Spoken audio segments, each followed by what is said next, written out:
Hi, we have Anne Alexander-Sieder with us today. She is an actress who you can catch right now in the Hallmark Christmas movie A Heidelberg Holiday streaming on Netflix. It's worth noting this episode was recorded around Christmas holidays, so it's kind of relevant to mention that. How are you today? And go ahead and introduce yourself. Hey, Chris, I am great. My baby's in town. He's no longer a baby. He's 27. He's in town with his girlfriend, and I'm definitely enjoying, the holidays with my son and my husband and all of that. Well, thanks for joining the show today. This interview will be maybe a little different. We'll see how it rolls itself out. Most of my interviews, I think, are geared kind of toward a college-age audience. But what Anne explained in her introduction and bio she shared with me was later in life transitioning to a different career path. I think actually college-age kids might find this useful too, especially how I found a bridge from my passion to my purpose, which I then turned into my profession. Because it's something that doesn't require a lot of startup money. It just really kind of requires sweat equity and a little bit of ingenuity. And so it's really something that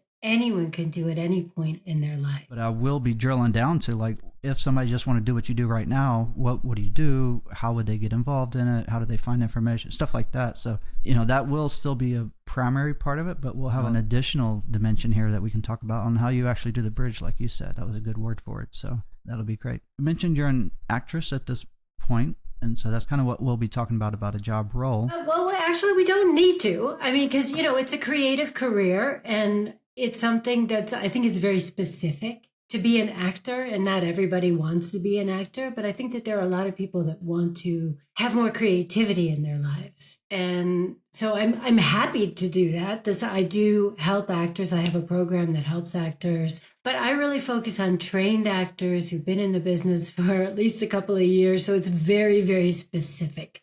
So I don't really help people who are complete novices become actors. But with Passion Project, maybe it helps if I sort of back up. So I had been a professional actor in the States, which is where I'm from. And I was SAG-AFTRA, which are the two main actors union. Then there's a third one, which is Actors Equity, where, that's more for theater. And I was working on my equity card as well. And I was making enough money as an actor that I didn't have to have a bartending job or a side hustle or whatever it is. So I was really feeling pretty good with all things considered. And then life threw me a curveball in the shape of a hot German guy. That was about 30 years ago. And I ended up moving to Germany about 29 years ago. We started our family right away. I didn't speak German at the time, so I really didn't see a way forward with my acting career initially. But our son was probably 2 years old, and I had seen a poster somewhere for the American Drama Group. I thought, okay, let me go check that out. This is in Germany, right? This was in Germany, in Munich, where I still live. And so I went down to their office. I auditioned. It went well. The guy's name was Grantley Marshall. He's welcome to the family, and it pulls out this huge paper calendar a long time ago and starts showing me their touring dates. And I was like, oh. My heart immediately sunk because I had a little boy and a husband, a young family. There was just no way that I could go touring around Europe 9 months of the year. That just wasn't going to happen. And so I thanked him. I apologized for wasting his time. And I'm just about to shut the door. And on a whim, I leaned back in and I said, hey, Grantley, you don't happen to know anybody here in Munich that I could speak with, do you? And he gave me two names. And I just want to stop here for a sec because I think this is something, it was such a good lesson for me to put the ask out there, and it, especially when it's an easy lift for people. So it was nothing. He literally just thought for 2 seconds and gave me two names. I don't even think he gave me their numbers. I think he was just like, here are these names and go look them up. And so it was a really easy thing for him to do. And I think people like to be useful and they like to have their advice asked for. And so it was sort of a win-win situation for both of us. It was really a win for me because both of these people became pivotal for me in launching my voiceover career in Germany. And I had a really prolific voiceover career for about 20 years, doing all sorts of jobs for any kind of major German company that you can imagine and think of, including probably companies you haven't heard of. So, some of the smaller names and things like that. So sometimes I was doing 5 studio jobs in a day, but they were really fun. They were really lucrative and they were really flexible. So I could show up at the studio with my little boy and my dog, and I could do it all on my own schedule. And even when I had a ton of jobs in a day, I still could take my son to the playground, get home in time to make dinner, do all the things because we had a very traditional relationship. And so that was kind of life. For the first 16 years, the voiceover led to presenting, also for all of these big German companies. I also did some Canadian television, game shows, those kind of things. And then that led to commercial work. And it was all acting adjacent, but it wasn't very creative. Wasn't what I signed up for. Wasn't what I imagined when I went to acting school. And I did that for about 16 years. And then one day, my son and I had a standing movie date on Friday nights. And on Thursday, he came to me one day and said, Mom, I don't want to hang out with you on Friday nights anymore. And so, yeah, that day. So it was kind of bittersweet. I mean, we all raise our kids to be independent and to live their own lives. And so... How dare they do what we taught them to do? Exactly. But it was really, Chris, it was like the first time I could think about just me. What do I want? Not like what should we do as a family? What should I do with my son? What should I do with my husband? But what do I want? I think my husband was away golfing that weekend or something. So it was just me. And I thought I just want to have some fun. And my idea of a good time is taking an acting workshop. And so I just sat down and on a whim Googled acting workshop Munich English, which it was not normal to have any of that.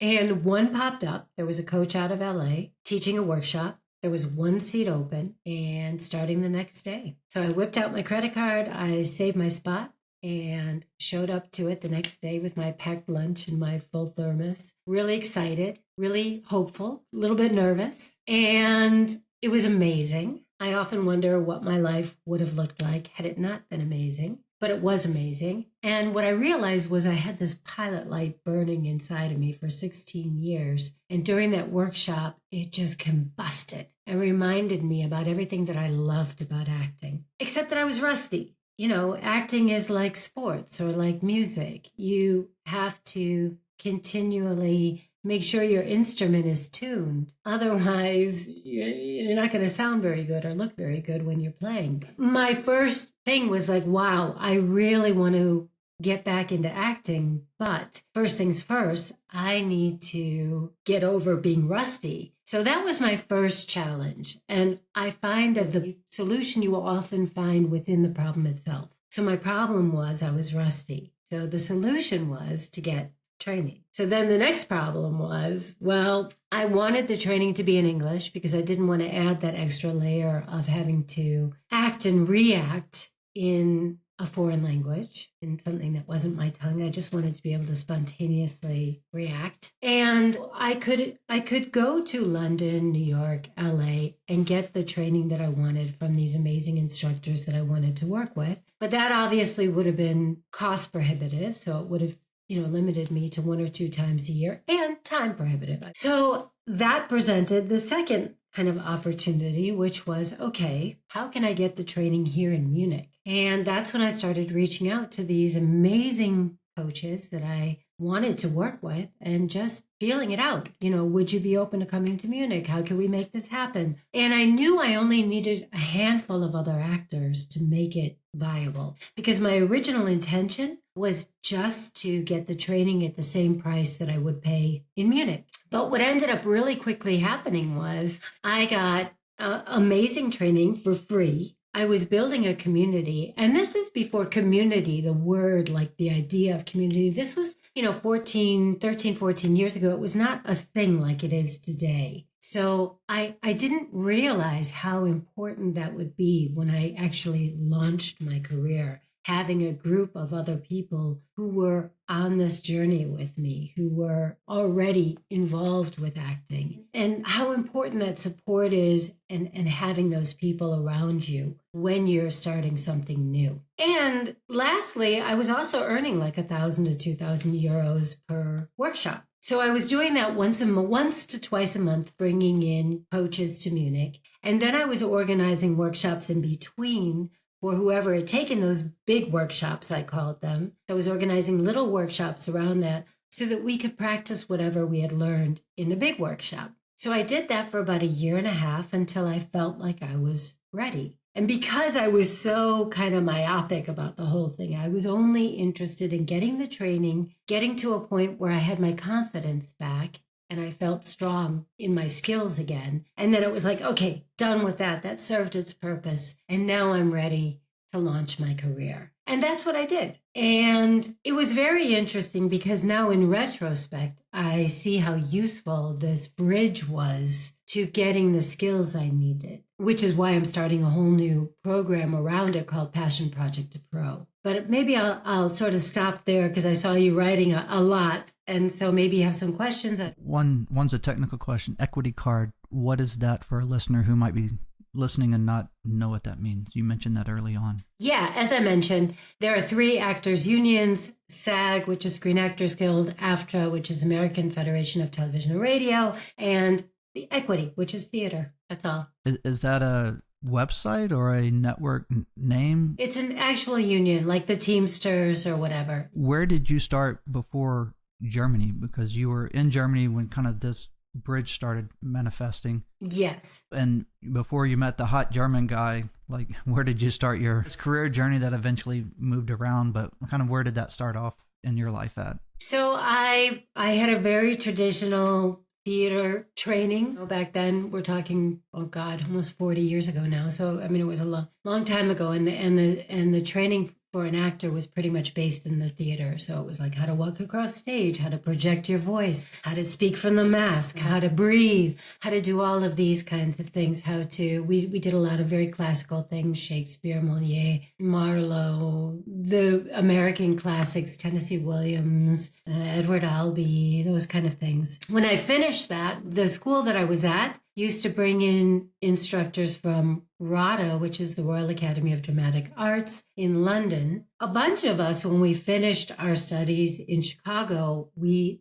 did a semester abroad at RADA. And I did that with my best friend at my school. And then afterwards, we backpacked around Europe for a few months. And I fell in love with Europe. And I knew that I wanted to get back. So after backpacking around Europe, I came back to Chicago, did some theater, was doing stuff. But I was always had in the back of my mind, I wanted to get back to Europe. And my sister was studying at the Sorbonne, which is in Paris. So I went and stayed with her for a while. And then I went on to Rome and ended up there for about 2 years, which was amazing. And I was doing all sorts of different things. I was modeling, I was acting, I was, whatever, like tour guiding. I was, doing just I was 22, 23. Yeah, you're just enjoying being there. Yeah. But I was still concentrating on acting and acting when I could, when I was there as well. Then I came back to Chicago again, back to theater, started writing, had written a couple of plays, had those produced. Then I started getting into the writing for theater, got me into screenwriting, which got me interested in directing. So then I was off at NYU, Tisch for a little bit. And I think it was around that time that I met my husband. And yeah, ended up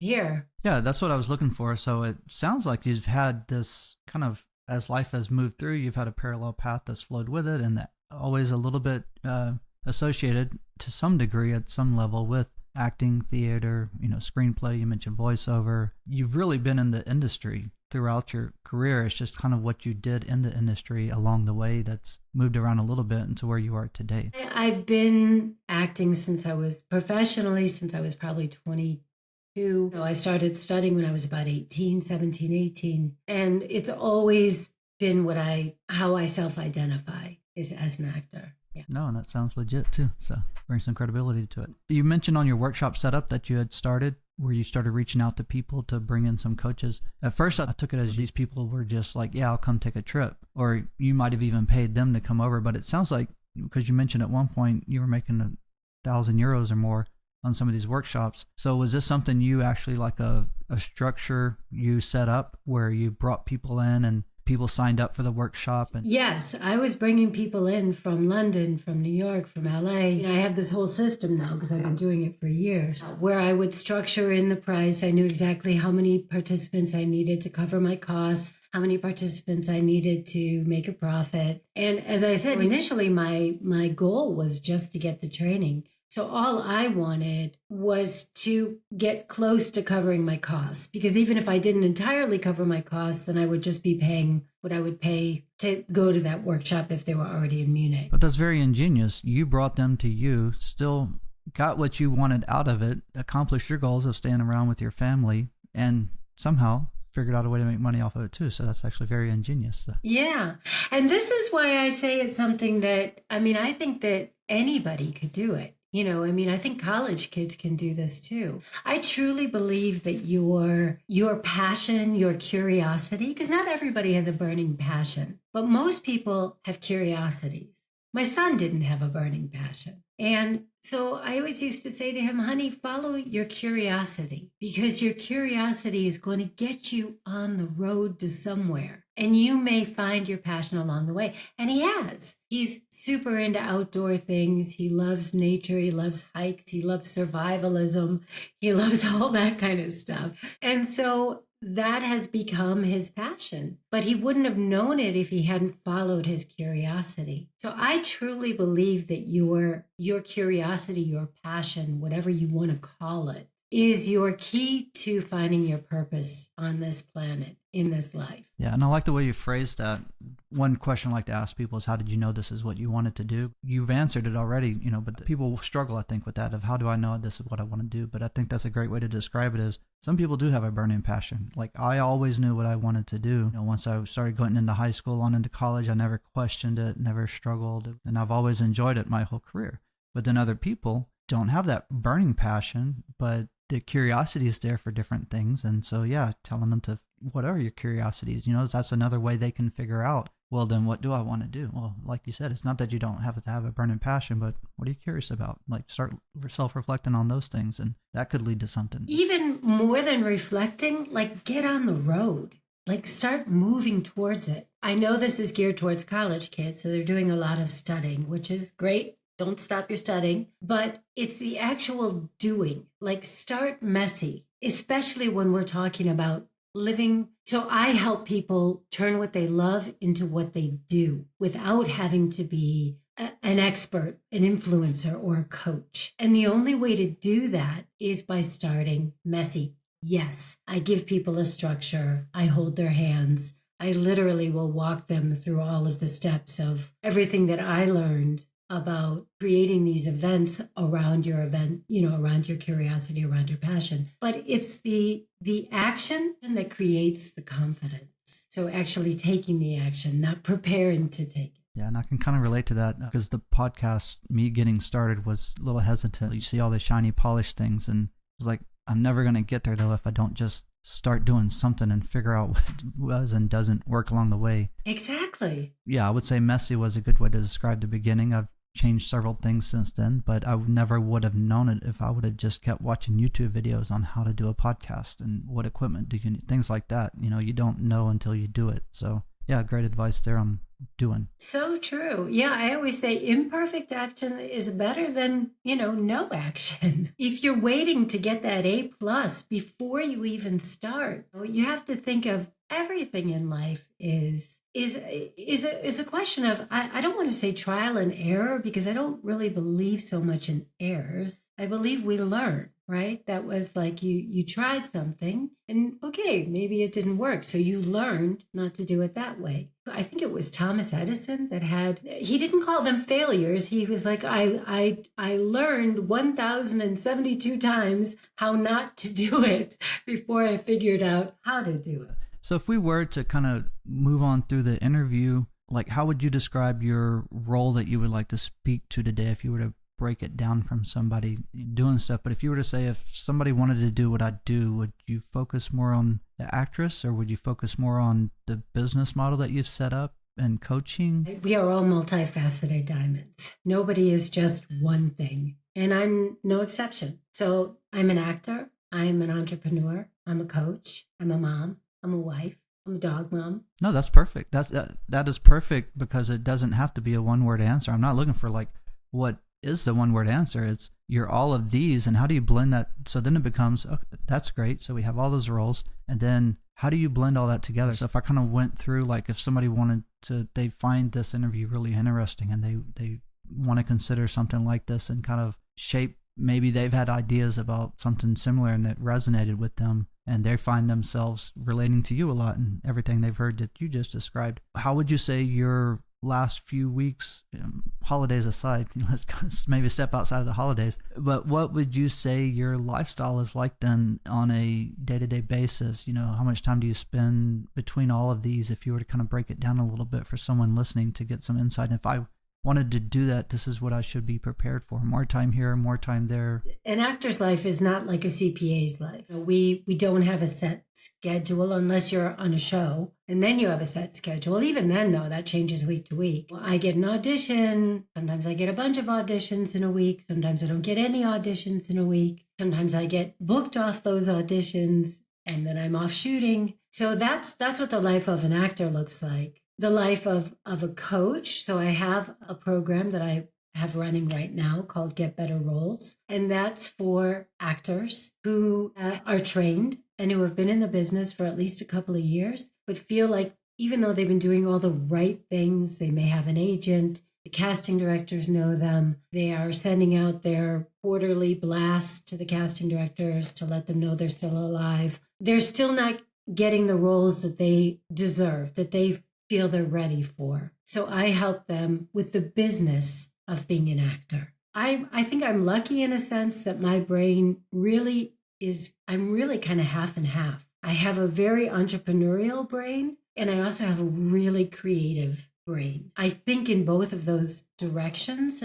But a lot of artists, they're just like, no, that's not what I signed up for. I just want to act. But the problem is that only works if you have a whole team around you who's all invested in you and only you. And that doesn't happen until you reach a certain level. Most actors, I'm a working actor. I'm not a household name. So I can make my living as an actor. I can pay my bills as an actor, but I'm sure, most of your listeners have never heard of me or would even recognize me if we passed each other on the street. And there are many, many, many actors like that. Because that's some of the questions I have, is what, we don't have to get exactly into them, but I think some of these you're just answering organically, but it is, what are the surprises? And I actually was going to come back around and kind of ask you some of that about your entrepreneurial side, like what the word that came to my mind was, you probably want to be a little more business minded than you probably assume one would be to get into this. Is kind of how I was hearing what you were saying, is the number of people walking around on the street you don't recognize that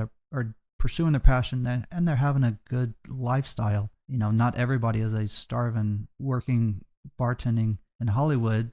There's many people who can have successful lives, and it sounds like you've had a successful life throughout, but you had to bring some business savvy to it. Like it wasn't just sitting around and auditioning. And so, and that's great. If you can just sit around and audition, you are going to book some stuff. So, but a lot of actors are not even getting those auditions. But do you think people getting started, and I don't know if you know this for a fact or not, but do you think people getting started in the beginning of their journey realize that that's a good trait to have, or that they should maybe leverage that more often? Most definitely not. Most of the actors that I work with, to be very honest, are 40 and up. I was 47 when I decided to relaunch my acting career, at a time when a lot of people are like, okay, it hasn't worked yet. Maybe it's time to hang this up and actually get a real job. I was like, no, I need to see where this goes. I don't want to get to the end of my life and wonder where it could have gone. Yeah, and I think your business sense and entrepreneurship has helped you stay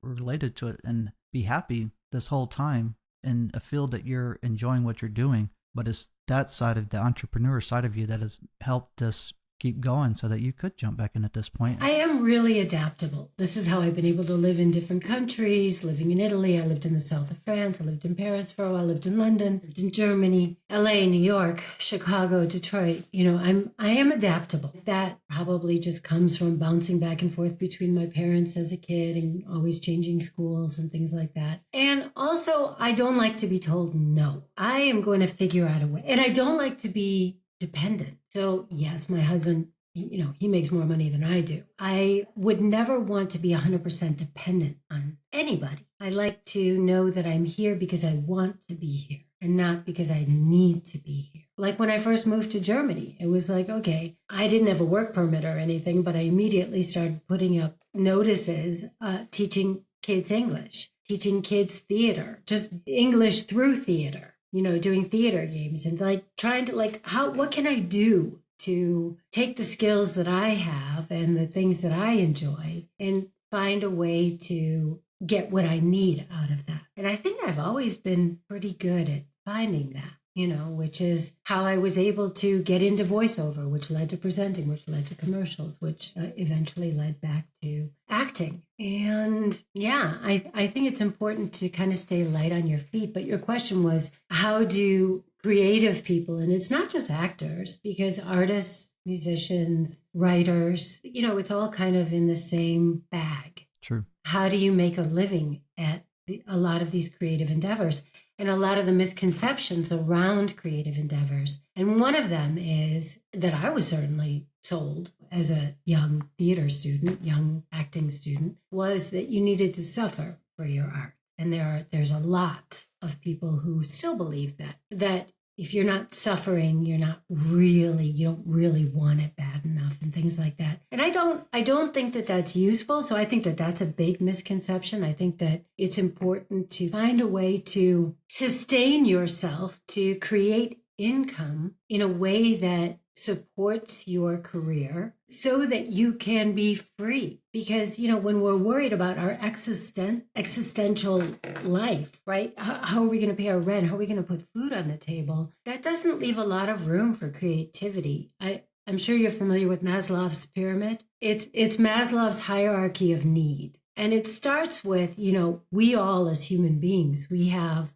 our existential needs. We need shelter. We need food. Those are just our base needs. Then it goes up, I don't know it by heart, but it goes up and it's something like, then we need to belong. We need community. And then it goes up to, we need love. We need to feel like we're making an impact. We need to feel like we're making a contribution. And it keeps going up as you get higher up the pyramid. These are the things where you don't need them, but they become what gives you that fulfilling life. So a lot of actors they're trying to live in the top of the pyramid. They're trying to reach their full potential as a human being, but they're dealing with these existential needs. I don't know where I'm sleeping. I don't know what I'm going to eat. I don't know how I'm going to pay my rent. I don't know how I'm going to feed my kids. I don't, and that doesn't, they don't go well together. It makes you very nervous and desperate. Like, I need this job,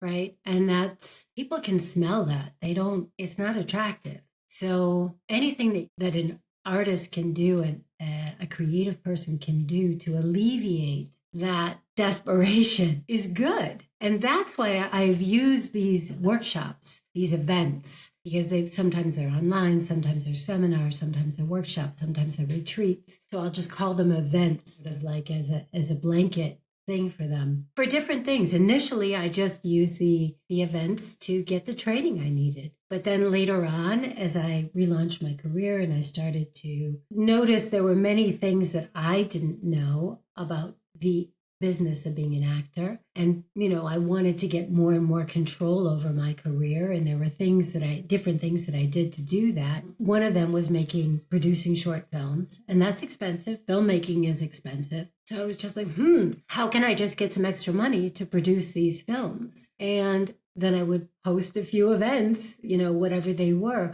Or if I needed some specific training, like I was hired as a lead in a film where I was supposed to be playing a sheriff. So I had to be good with guns, and there was a lot of sort of fun stuff that went along with it. And so I needed to feel very comfortable with guns, and I'm not a gun person. So I hired a weapons expert to come in and teach me and other actors how to handle weapons in a way that looks authentic. So they became very useful for that kind of a thing. And then most recently, I also use the workshops to network with people who I want to work with, because it levels the playing field. So for instance, if I want to work with specific casting director or a producer or a director, whatever it may be, I may invite them to do a workshop, to do a seminar, to do something where I'm able to pay them, because that is literally, very literally offering them something of value. And it also levels the playing field. I'm no longer just this little actor asking this big time casting director to do something. Now we're just two people. I'm offering something. They've got something to give. Yeah, it's not a favor. It's a transactional at that point. Like, we're equal here. Like, in a sense, we're, like you said, level in the playing field. It levels the playing field. I don't like transactional, but you're right. It is transactional. Well, it's not a favor in that sense, you know, like where I owe you now because you did me this favor. You're just like, I'm helping you, you're helping me. We've leveled the playing field. And I also try and make sure that I'm able to have these conversations with the people and really let them get to know me. And if it's something, you know, like, I will also participate in the workshop so they can also see me as an actor. So it's really great for networking on a whole nother level as an actor. So I could imagine it for other things as well, or especially other creative things or other people. But here's the other thing. You're building authority. So you start to get associated with that level of person because you're bringing them in by the community that you are also naturally building. It's almost like you're showing some leadership, they're taking leadership, and people will look to that as a position of authority. Kind of speaking of that, it's a good lead into a question I have. Like, you mentioned how you have provided for yourself some of this, I guess mentorship's not the right word, but how you have gotten experience along the way. Did you have any mentorship yourself, like that you looked to other people along the way? How did you find that, and what would you recommend for people there? I know you have your service, you know, but for somebody who's not maybe able to participate in your service, how would they find those specific tangible mentorship type? So it really just depended. I mean, most artists, most creatives don't have a problem taking a class in what they like to do. So that's kind of a no-brainer. And those are mentors. Those are coaches. It wasn't until I realized, for me, I had a lot of limiting beliefs around my age. As I mentioned, I was 47 when I decided I needed to relaunch my acting career. By the time I was ready to do it, I had finished the year and a half of trainings that I had kind of put myself through. I was almost 50. So I had a lot of limiting beliefs around my age and also my lack of perfect German. Even if I could really, my German is really good now. I've been here for almost 30 years, so it should be. But you can still hear that I'm not a native speaker. And I'm never going to change that. You know, I learned German when I was in my 30s, so it is what it is. And instead of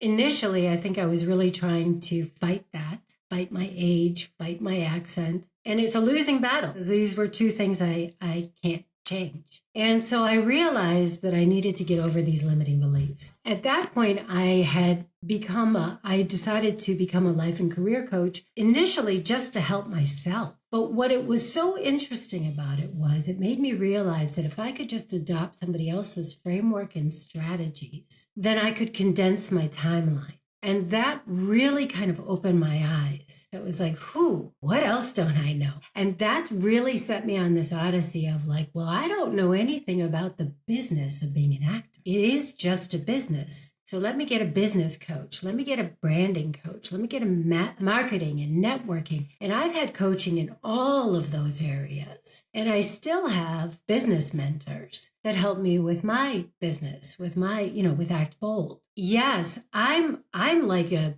mentor or a coach's dream, because if I like what you are selling, I will buy again and again and again. How did you find these? What do you look for? So it depends what you're into, right? So for instance, with Passion Project to Pro, it's a 6-week program where we start with ideation. Then we go on to what kind of an event would be good for you. The following week is all about finding your people, finding your experts, your coaches, your influence, whatever it may happen to be that you need. For instance, I have someone who's signed up who's interested in furniture renovation, refurbishing furniture, I guess you would call it. So that's everything from woodworking to upholstery, things like that. And you literally just start with those things. One of the things I would recommend, and I do have a free workbook. It's a pretty comprehensive workbook that your listeners are welcome to download. It doesn't cost a thing. And if they're interested in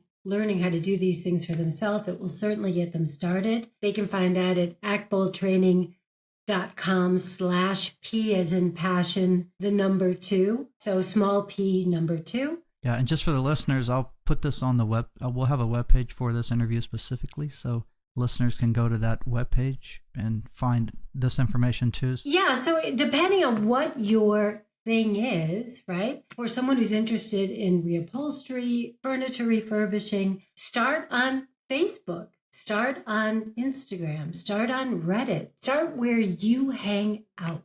That is always the best place. And reach out to those people. Start in your community. So if you are in a city, a town, I'm sure there's a furniture upholsterer. So, if you're not interested in that, I have somebody else who's interested in cake decoration with the intent of possibly starting a cake decorating business. This other person who I was just talking about with the furnitures wants to do a furniture flipping and, finding something really cheap at a flea market and making it gorgeous and selling it. So reach out to the people in your community, whether that's a virtual community or an actual community where you live. In this day and age, we have so many people who are coaches. They've been sort of sold this bill of goods that they only need to be 2 steps ahead of whoever they're coaching. And so what you have are a lot of coaches who are not very successful because they have a lot of imposter syndrome, and yet they probably have a lot of valuable information to give. And they're struggling to make ends meet. So reach out to those coaches, because I'm sure that you could work something out to hire them to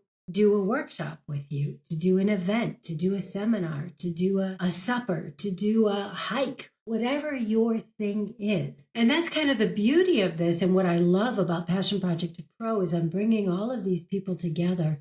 Yes, I do have some actors who will definitely be taking it. But there are also, as I say, like somebody who's interested in furniture reupholstery, someone else is interested in cake decorating. My son is going to be participating. He's interested in survivalism. So organizing these events where they go out into the wild in sort of a 2 or 3 day thing where everybody goes out with, I don't know, a knife, some flints, or I don't even know what's all involved with that. But in a safe kind of a way where people are learning how to set fires in a safe way so they're not setting forest fires, how to maybe catch something and do whatever you need to do to eat it. And I don't know. I think we've covered a lot of good things here. Try to recap some of them. Like you have a multi-dimensional career path.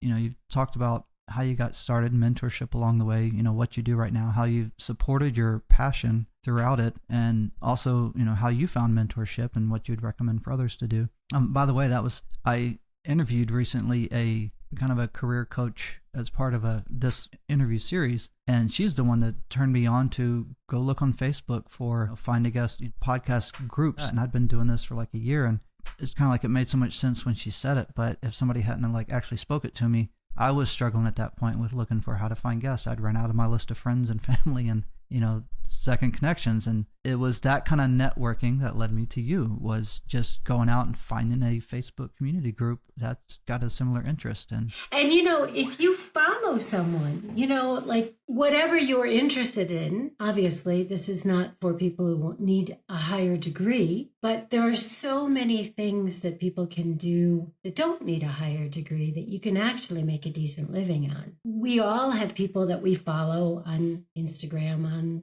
YouTube, whatever it is. Reach out to them. You would be amazed at how accessible people are. People who you think are not accessible. I mean, maybe Mr. Beast might not have time for you. There are going to be lots of people in whatever you're into who would be more than happy to share their passion with your community as well. That came as a surprise to me, actually, because a lot of people I feel like to kind of like not be, they want to be out there, but not have any level of participation or get pulled into other people's life, so to speak, or maybe that's just me. I don't know. I found that as I talked to people, there were several people that are like, I put on my LinkedIn to hit me up for mock interviews. I list that as an offering for not even for my job, but for people that are in cybersecurity and want to do interviews or practice their interviewing skills. Like, I had a guy tell me that. Another one was a pilot, and he says, yeah, feel free to have people get in touch with me. Like, I would love to talk to more people. And I was surprised that, these people are being open and making themselves accessible. Just click on the connect button and send me a message, let me know what you want to talk about. And I was like, wow, that's pretty neat. Like, I was kind of restored my faith in humanity that people are willing to do that. So I'm glad you brought that up too. And why I was recapping was leading up to the next topic we'll talk about a little bit is education. And so you actually kind of jumped on into it right there when you mentioned what people's assumptions on educations are. You mentioned you did go through some classes in college. What level of college would you think is needed nowadays to pursue some of this, if any? And are there named colleges that are like, I call them golden tickets? The top 3, you go here, chances are very high for you, versus if you just go to some, unknown school. Like, is there that kind of distinguishment as well? I think university is really useful for many jobs, but I also think it's a huge waste of time and a huge burden. People get into these huge financial burdens to learn something like filmmaking. I mean, we could use that one, where they're spending $250,000 to get this degree in filmmaking, where if they had just spent that learning how to make films, like actually making the films, they wouldn't even need to spend that much, and they would be so much further ahead. Obviously, I don't want a doctor who doesn't have a degree. There are a lot of jobs where people do need to have a degree, but there are a lot of jobs where you don't. And I think that in this day and age, especially in this day and age, and it's changing very, very, very, very quickly with AI. So I'm not sure what the jobs of the future are going to be, but I do think that because of the advent of AI, and AI is going to be taking a lot of our creative jobs away, but it's not going to take away the desire to be creative in human beings, because we are creative creatures. We're also not going to want to stop having community with each other, belonging. That's a very important part of being a human being, is belonging to family, to friends, to groups. It's important for us. And so that's not going to change. The question is, what does the shape of that look like? And we are already living in a niche world, and I think that it's only going to get more so. But I don't know, are you familiar with the article 1,000 True Fans? Not that article specifically, no. Definitely you should look it up. It's a great article. I can't remember the writer of the article, but it's a great article. And the premise of it is that to make a living at $100,000 a year, you only need 1,000 true fans who are willing to give you $100 a year. And when you think about it in those terms, that's not that much. That's not that much to make a decent living. That's assuming just that people are giving the base $100, right? I think that we are going to be living more and more in a niche world, and that people are going to be able to make their livings more and more on their passions and by following their curiosities. And I think in a lot of ways, it's going to be a lot more fulfilling as long as people are using AI and not letting it rule us. So I think AI definitely has its place. It's definitely very useful. I use it all the time, but it's not a replacement for our creativity. And it's not a replacement for our community, for our conversations. But it is going to replace a lot of creative jobs. It already has started to. So it's already started to replace actors on commercials. It's already started to replace voiceover in commercials and industrial films and things like that. So it's already started to, replace paintings and all sorts of things. So it's definitely coming. And that was part of the question is, do you specifically, and then generally speaking too for the industry, how do you feel AI is affecting you? And like in your role, you have very tangible, you put workshops together for people, you talk to people, you coach people specifically. AI can help you, but I would venture to say you're not going to get replaced with AI with what you do and as far as the workshop setups and stuff like that. But then, like you mentioned, other roles in the industry, the creative industry, are already being impacted, and you mentioned some of those roles too. And just like my engineering field, I don't feel necessarily threatened by AI. If anything, it's a tool to help me, versus I do know other engineering disciplines that have been 100% affected by AI. It does sound like people that want to get into this creative venture in their life would probably want to pay a little more attention to AI if they have been blowing it off, and not get too far into something or invested financially into something time-wise, and realize if they had thought about it 5 years earlier, AI was already playing a role in that. Like, my son wants to look into voiceovers, and 2 years ago, that was a conversation like, yeah, that sounds interesting. But now, like, you seriously need to reconsider, or not reconsider. Yeah, you should reconsider it. No, not that could be the answer. I haven't looked into it, but it's like, I know AI has now come into the picture. You should be looking into it. So for the listeners, if this is something to pay attention to and not just assume you can ignore it, definitely do some research on your part about what you're getting into and see where AI plays that role. So I think that what's not going to be able to be replaced are things that we do with our hands, things that we need to have interaction with. This is also why I'm so passionate about Passion Project Pro. I'm trying to stay light on my feet as an actor. I've already noticed that the voiceover work has dwindled. I've already seen major commercials. Coca-Cola just made their Christmas commercial with 0 living people. It's all AI. I've already seen these things happening. But you're right, the human interaction, helping small groups of people to do something meaningful to them and building community around that, I think is not only going to be the future, but I also think it is a way to create more meaning in your life. It's almost like that becomes a job in itself that kind of didn't used to have to be there, but is almost a need now to create these community groups, because they used to happen organically. Internet, virtual world, a lot of that's been taken away and people don't organically do it anymore. And so one of your roles is you're actually making those community groups now that don't organically happen anymore like they used to. There's a need for that in a sense. Yeah, the world is open, and the more open it gets, the more isolated we become in some ways. And it's not healthy. I think that we need, again, I've said it like 5,000 times, I think already, but we need that connection. It is a way to build connections around what you love. And I think that that's so important, because another thing I used to tell my son all the time when he was going through his, angst phase and all of that was, honey, you just need to get on your road. You need to choose a direction and start off. You don't have to stay on that direction, but you need to start, because on that path, you're going to meet other people. So if you have a curiosity around woodworking, get on that path. You're going to meet other woodworkers.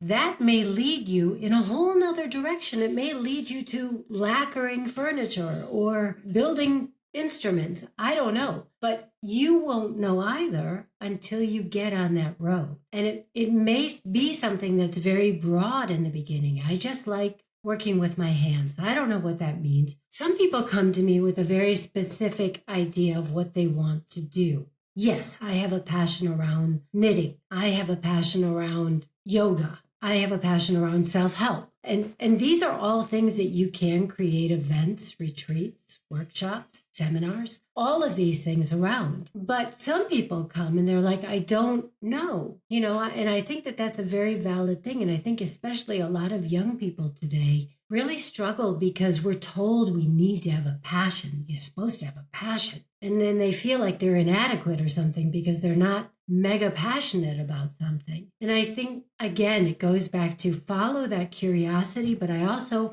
love to prompt people with, like, what's your perfect day look like? What does that day look like getting up from morning to night? Or if they're like, I don't know, playing video games, right? Okay, what is it that you like around those video games? What video games do you gravitate to?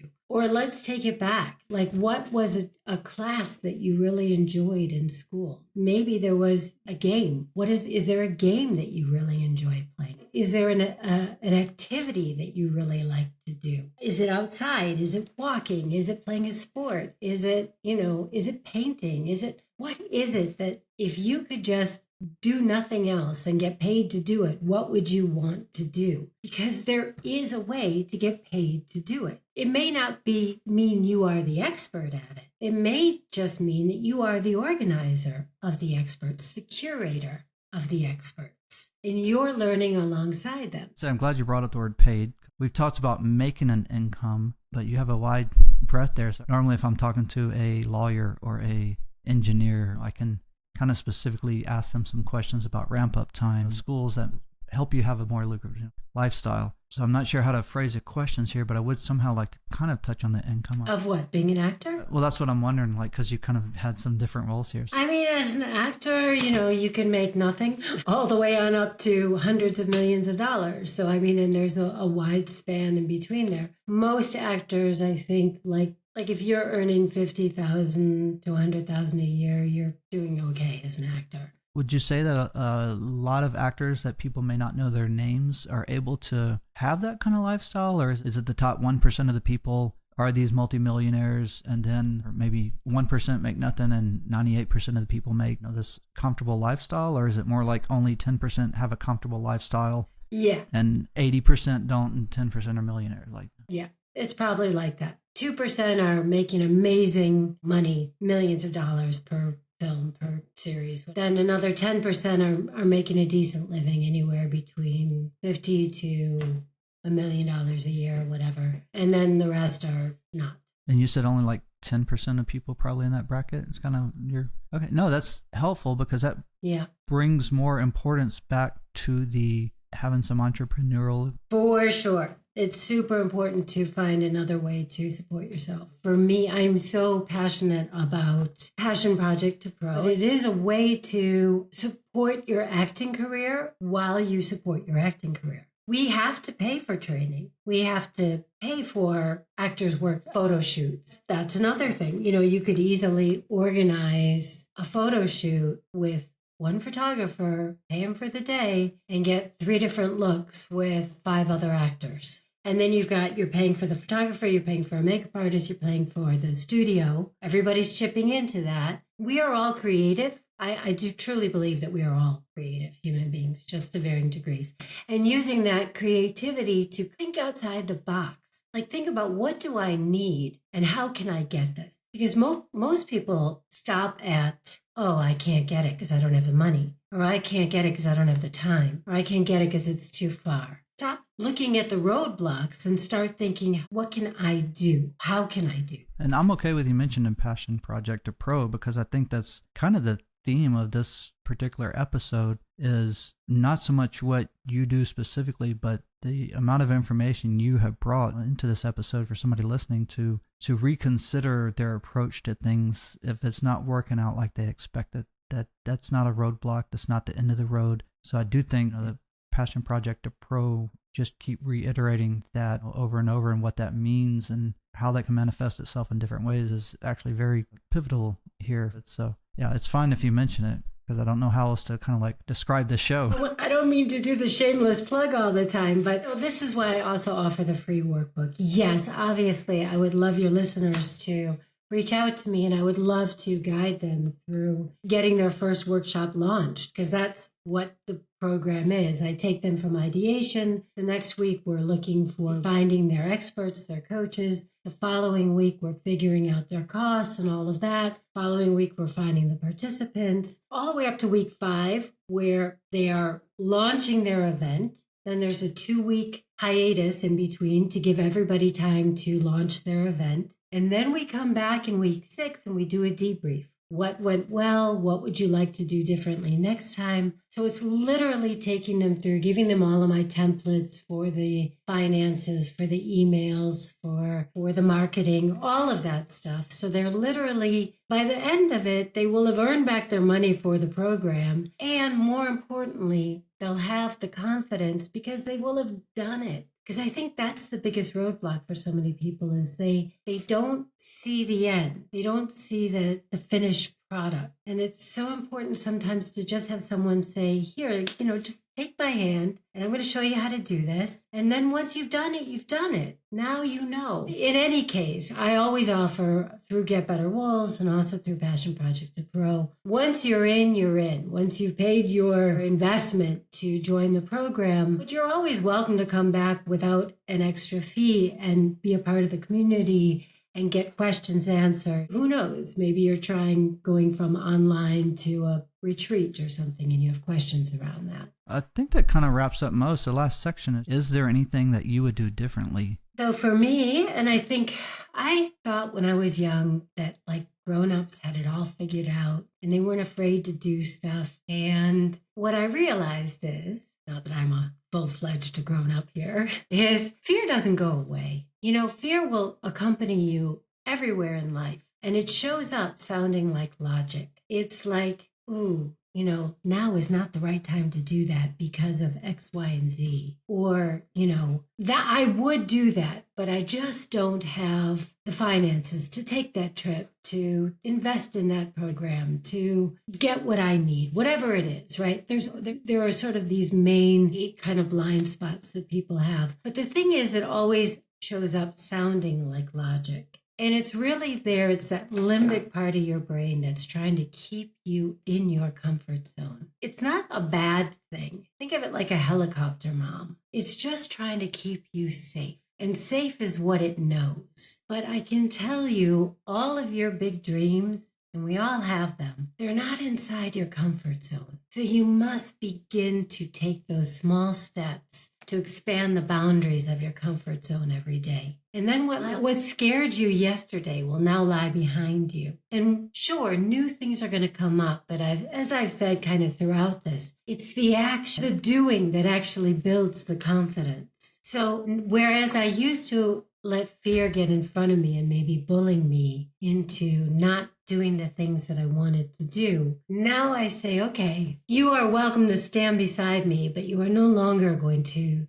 stand in front of me. And that's something that I wish I had known when I was younger. I wish I had really considered when I was younger. Because really the biggest risk is not having lived up to your potential. It's not on the scale you're talking about, but talking about fear, like I like to mountain bike. And one thing I've kind of maybe learned the hard way, it's good to know everything that could go wrong. I do wear a helmet because I might fall. I'm prepared to accept if I go out ride, something bad may happen. But when it comes down to it, when you get ready to make that moment happen, it's more on focusing on not, okay, I'm going down and making this turn and doing this curve, and here's all the things that could go wrong while you're in the moment. But you just go ahead and do it, take that action. And then what I've learned is just focus on how to make it go right, because both sides of it are there. What could go wrong, what could go right. And for me, when I get ready to commit to it and take that drop, it's like all I can think about now is what can make this go right. Because if I think of anything else, like, I got to look at where you want to go, what you want to hit. Because if you look the wrong way, you look at the tree you might run into or the side of the cliff you might fall over, that's probably where you're going to move to. You got to be thinking about what you can do to make it go right. That doesn't mean they're not there. You haven't thought about them, but at that moment, you're just, once you've committed, making sure you're paying attention to what makes it go right. And I've kind of learned the hard way that it turns out pretty good most of the time when I think of it like that, more than worrying about while I'm doing it, what might happen. Yeah. There is a fear factor there for sure. And how you approach it is, there's psychological ways to get through it that actually do manifest for better results sometimes. For sure. Very pointed thing to bring to it that's across a lot of dimensions of life. So, well, I appreciate all your time and experience you shared and advice. I've enjoyed this. I learned something from each of these. I've got a few notes here I'll even follow up on myself for my own personal well-being. Thank you for all those. Thank you, Chris. This has been a real pleasure. We'll end it with that's a wrap. All right. Bye-bye.